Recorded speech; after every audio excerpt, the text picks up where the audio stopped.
So hi, everybody. Welcome back. This is the 12th meeting of Prevent T2, and I'm going to share our PowerPoint. So again, this is the 12th session. It's Keep Your Heart Healthy, and just our disclosure, this is according to CDC guidelines. It is required that participants have direct interaction with their lifestyle coach. So because this is a recording, we ask that afterwards you reach out to either Sharon or I, and we can schedule a short call to review the session after you've listened. So today, in terms of keeping your heart healthy, we're going to talk about the heart of the matter, keeping your heart healthy, how to be heart smart about fats, and then we'll, of course, encourage you to make a plan for success or your action plan, and a few other activities to complete the session. And I'll pass it on to Sharon to discuss the heart of the matter. Great, thanks, Angie. So we're just going to be looking at slides pretty much rather than right now looking at your participant guide, because I just find these pictures really help tell the story better. So what I want to first look at is your arteries and understand that. So what we got on the top one is, what do your arteries look like? So this is like, the blood that goes from your heart to the rest of your body. And the arteries are how that blood gets carried. So it starts in your heart and gets pushed through to your fingers and toes. And so if you look on this top picture here on the left, it says healthy artery, and you can see the blood flow. There's low risk of heart disease. That blood is just flowing through there. It's like water through a hose. And then in the middle one, you see that we have a partially blocked artery.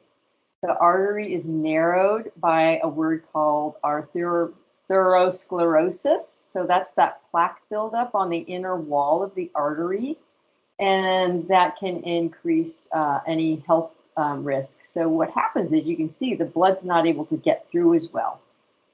The blood is something that pumps oxygen to all your extremities. So if it's not able to pump through, then therefore the oxygen isn't getting through as well. And then on the far right picture, you have a blocked artery. There's a little bit of an opening, but it's not very big. So the plaque is really built up on the lining of the artery. And what happens is you can imagine, when you have that buildup, you can't get the blood through and the oxygen. And so then that affects other parts of the body, which we'll go through in more detail. And so you see this picture of the hand. This is kind of a more closer look, and you can see how it's really built up there. The other thing that happens is, you can imagine that when the blood's trying to get through, it's putting a lot of pressure on the wall of that artery. It's almost like a hose when you crimp it, and then it gets really hard because all that water gets stuck in there. And that's another reason for high blood pressure. It's the pressure of the blood against that artery wall. So again, that could be a sign of a plaque buildup in the arteries. Next slide. So this is the picture of the heart. So what we have here is, if you got this big red muscle, and then up above you got this kind of red kind of hoop thing or loop at the top, and then you've got this purple surrounding it.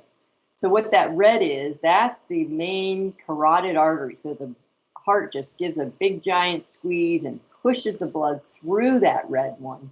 And that goes all the way to the fingers and toes and the brain. And then it comes back through the veins, which is indicated by the purple part. So that's the blood returning. So every time your heart beats, it goes out and then it comes back. And what happens is, normally that's great, but when there's some plaque buildup inside the artery, as we saw in that previous slide, not only is the oxygen deprived from the rest of the body, but also to the heart.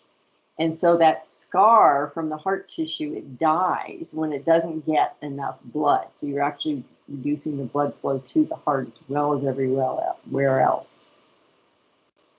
Next slide. So, and we've all heard of strokes. And so with strokes, there's a blood vessel that goes directly up into the brain. And so if you see on the left on these little insets, is that you've got the plaque in the artery, and sometimes that plaque gets loose. It just kind of comes off of the sides, and then it lodges in one of the main arteries going to the brain, and it just blocks the blood flow. And that in turn causes a lack of oxygen and blood to certain areas of the brain, and that's what we call a stroke. Next slide.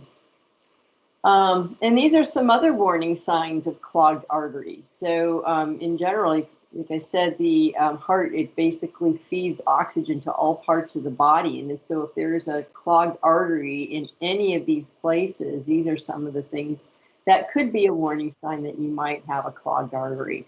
As I mentioned, stroke is a very important one to recognize. Fatigue and dizziness, because you're not getting the oxygen to the areas of the brain. Shortness of breath is a very common one. Chest pain, typically on the left side, could radiate down the arm, left arm. Lower back pain, and in men, erectile dysfunction, and also with everybody, painful, numb, or cold hands and feet because there's not enough circulation there. Next slide, please. That's to me. Oh, that's back to Angie. Okay. Okay. So I'm going to switch us to our participant guide. And we're going to talk about ways to keep your heart healthy. Okay, so Sharon just shared a lot about some of the effects from clogged arteries and why we obviously don't want that. So what can we do? And we'll start on page 3 of your handout if you have that in front of you. And I'll read this list for us here. So do these things each day. If you smoke, quit. Be active for at least 150 minutes a week at a moderate pace or more. Reach and stay at a healthy weight. Avoid sitting still for long periods of time. Take a 2-minute fitness break every 30 minutes. Manage stress. Limit alcohol. And choose foods that are low in calories and salt and fats, especially unhealthy fats, and foods that are high in fiber, water, vitamins, minerals, and protein. And so we've talked about that a lot, right? Sharon has taught us how to build a healthy plate, and we've looked at the different food groups. And again, here they emphasize salt because a lot of salt can raise your blood pressure. And another thing this emphasizes is what you should talk to your healthcare provider about. So again, asking your healthcare provider, do I need to be taking medicine to keep my heart healthy? Or are there tests that I should be doing to check your heart health regularly?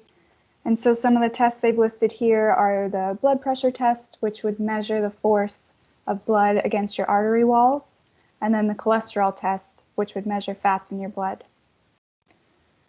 And so again, we emphasize that because you are pre-diabetic or at risk for type 2 diabetes, your heart health is something that's really important to keep in mind too. And having these conversations with your doctor is really important just to make sure you're on the right track with your heart health as well as with your pre-diabetes. And so I'm going to go back to this slide that sums this all up very nicely for us. So again, a lot of these tips for healthy heart we just talked about. So reducing stress, stop smoking, drink less, ditching the salt, cutting the fat, getting active, reaching a healthy weight, and lowering your blood pressure, getting good sleep, and then pumping some iron. And pumping some iron, that means that weightlifting and really building that muscle. And in past classes, we've talked about the importance of building muscle for blood sugar and diabetes, but also certainly for heart health, that can play a huge role. And so what Sharon and I really wanted to point out here is these are pretty much the same tips that we've given you for preventing diabetes, right? So we've talked about a lot of this already.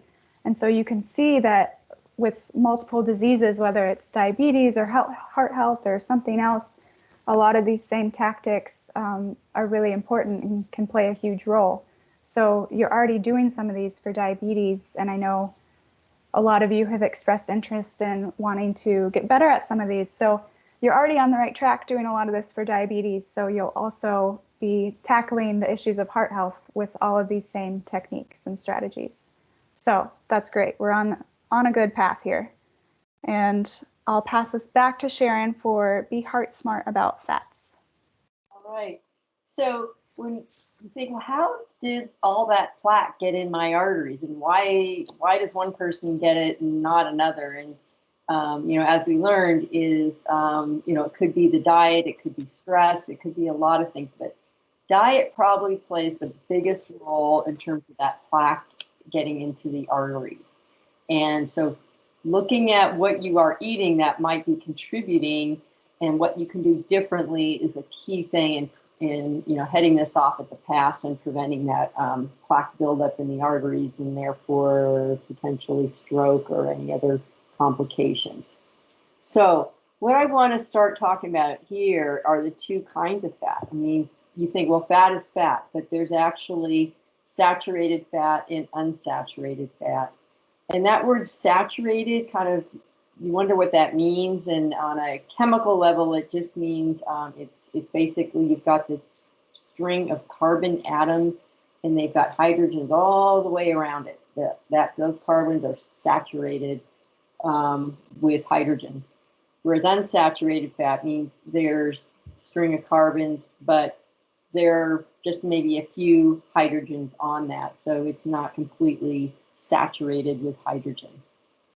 So let's first look at saturated fat. That's kind of my nerd thing, just so you understand what those words are. But saturated fats are basically things like meats, butter, dairy products, mostly the high-fat dairy products, and they tend to be solid at room temperature. So I've got my butter here, solid room temperature. I can hold that in my hand. Other things could be the skin on meat, the skin on chicken, the fat on meat. And you think when you cook it, you don't see it because that heat liquefies it. But if you cook some meat and then you put it in the refrigerator and you look the next day, there's this big white stuff. That's the saturated fat. Now, the thing about saturated fat that you need to know about is it increases the levels of the bad cholesterol, and that's also known as low density lipoprotein. So if you ever go to your doctor and they do a cholesterol test, they're going to have one of those things under cholesterol called LDL, which is low density lipoprotein.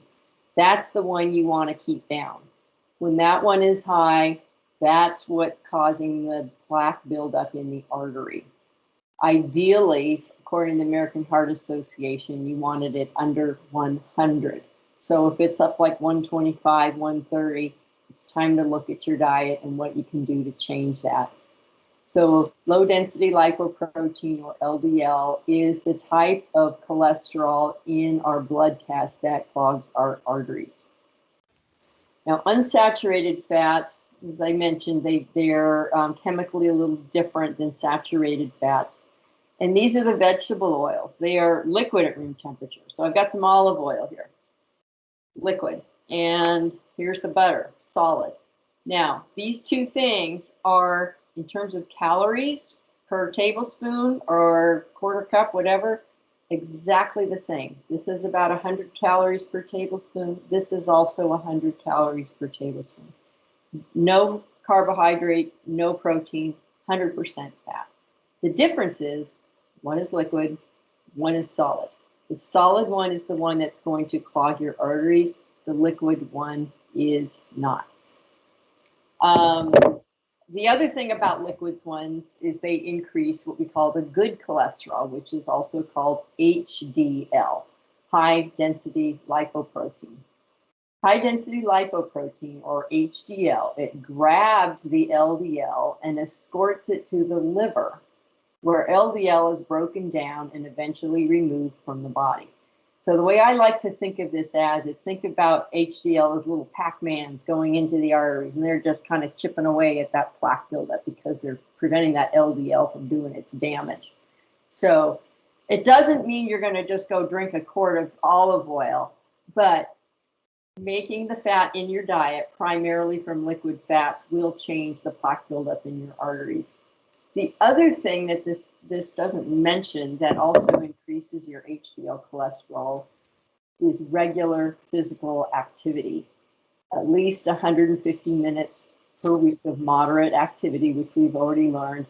That is a huge game changer in terms of getting your HDL up as well. Next slide. Are we looking at the... I think we transitioned to the participant guide. Now we're, yeah, thanks, Andy. So in the participant guide, if you can look at all about fat. So this is basically summarizing everything and looking at more specifically what some of these fats are. So avoiding or really limiting these unhealthy fats, which can harm your heart because they contribute to that plaque buildup. There are 3 types of unhealthy fat: saturated, trans, and cholesterol. So foods that are high in saturated fat, and if you think about these are all pretty much solid at room temperature. Chicken skin, turkey skin, so with Thanksgiving, kind of watch how much you're having of that. Chocolate, depends on the kind of chocolate, but usually the dark chocolates are okay, but the the milk chocolates are going to have more saturated fat. Coconut and coconut oil. If you ever look at coconut oil, it's a jar of white fat. It looks almost like Crisco. Fatback and salt pork, gravy made with meat drippings, high-fat dairy products such as whole or 2% milk, cream, ice cream, full-fat cheese. High-fat meats, especially where you can actually see the fat, like where it's that marbling in there, that's saturated fat.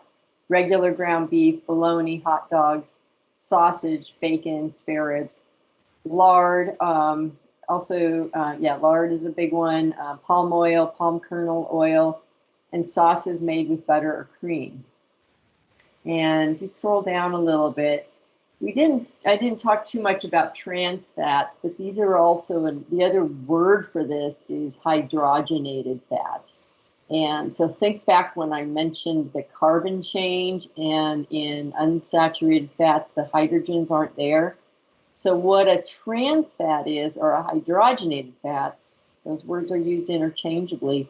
They take an oil, like olive oil, and in the laboratory, they add hydrogen to it, so it becomes a saturated fat. And what they call is they're hydrogenating it. They're adding the hydrogens to those carbon bonds. The difference is when you take an oil and you add hydrogen to it, it's a totally different chemical structure than a naturally saturated fat like butter or chicken skin. And that different chemical, the way it's put together, has an even bigger impact on your arteries. So this is really a bad news bear. If there's anything in my advice where I usually don't use the word avoid, I usually say limit, but hydrogenated fat is one of those avoid because it is so detrimental to our bodies. So where you're going to find this is in processed foods made with hydrogenated oil or partially hydrogenated oil, such as cookies, chips, and cakes. So you might not know this right away, but the only way you're going to find out is to look at the ingredients. You're not necessarily going to find it in those nutrition facts. It's not going to say so much trans fat. They're getting better at that, but look at the ingredients. And if you see that word hydrogenated or partially hydrogenated, please put it back on the shelf and look for a product that doesn't have that. Shortening is a big one, like Crisco. So you think that started with a vegetable oil, and then that's just pure, they've added hydrogen to it that turns it into a solid. Stick margarine. So stick margarine, you used to think, wow, that's great, better than butter, but it's actually not because it's from it's a hydrogenated fat. And then lastly, we got foods that are high in cholesterol. Chicken skin, turkey skin, so back to the saturated fat things. A lot of times there's an overlap. Egg yolks, high-fat dairy, high-fat meats, liver, and other organ meats. And I'm just going to put my little plug in here. Personally, I feel that the cholesterol that you're seeing in food does not directly translate to cholesterol in your blood. So therefore, egg yolks have gotten a really bad rap. They've got a lot of cholesterol. But unless you're eating like 4 or 5 eggs a day, because of the fat content, it's going to increase your blood cholesterol. But normally, cholesterol from food does not directly translate to cholesterol in your blood. What is going to make the cholesterol in your blood, specifically the LDL cholesterol, go up is the saturated fat, and even worse, the trans or the hydrogenated fat. Okay, what else do we got here? And then you want to, we talk about limiting healthy fats. So it doesn't mean that healthy fats are perfect for us. Totally, you want to think about keeping your total calories from fat in your diet to 30% of your total calories or less. So that means if you are on an 1,800 calorie diet, you want to have no more than, maybe that's, what is that, about 600 calories a day from fat. But of that fat, you want it primarily to be from these healthy fats. So there are 3 types of healthy fats: monounsaturated, polyunsaturated, and omega-3. Monounsaturated, back to my nerdy chemical formula, the carbons are going around, you got hydrogen, and only one of those hydrogens is missing. That's why it's called mono. Mono means one missing. The advantage of these kind is they lower LDL and they increase HDL. So you get like a 2-for-1 with these kind of fats. So these fats include avocado, canola oil. This can also be avocado oil, nuts, olive and olive oil, peanut butter, peanut oil, and sesame seeds. Now, polyunsaturated fats, also they tend to decrease the LDL, but they also tend to decrease the good cholesterol, the HDL, a little bit.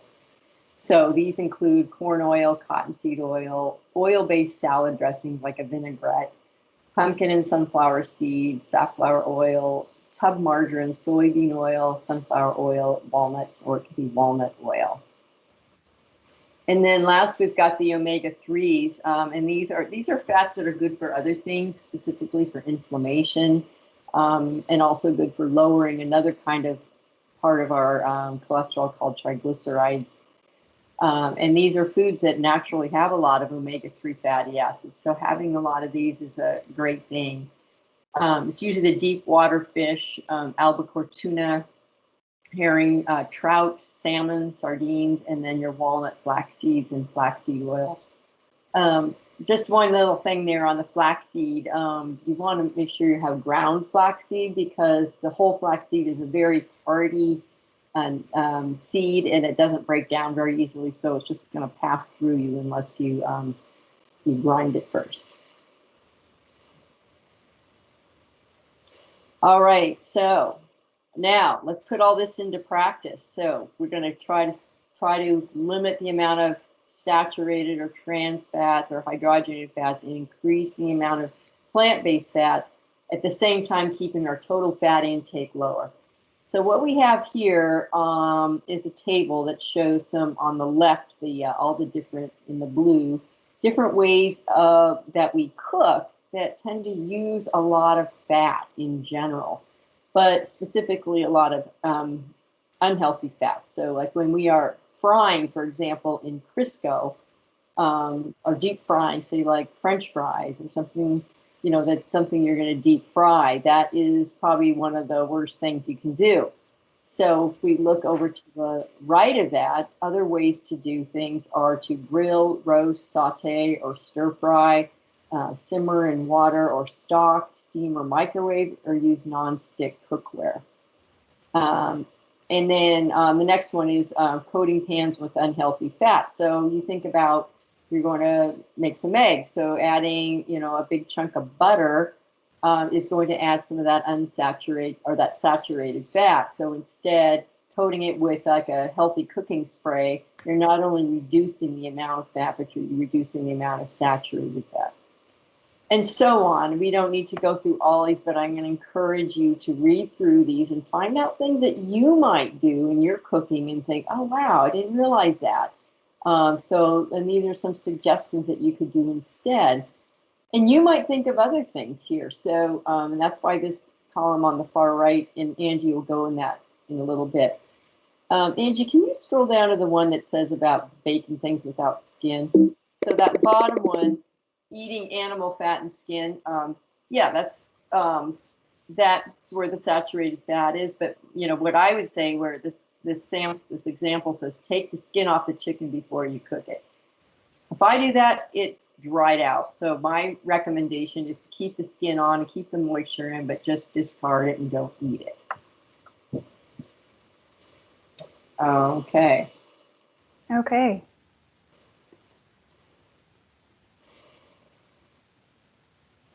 So I think that kind of brings us to the end of this session. So we've talked about why heart health matters, how to keep your heart healthy, and how to be heart smart about fats.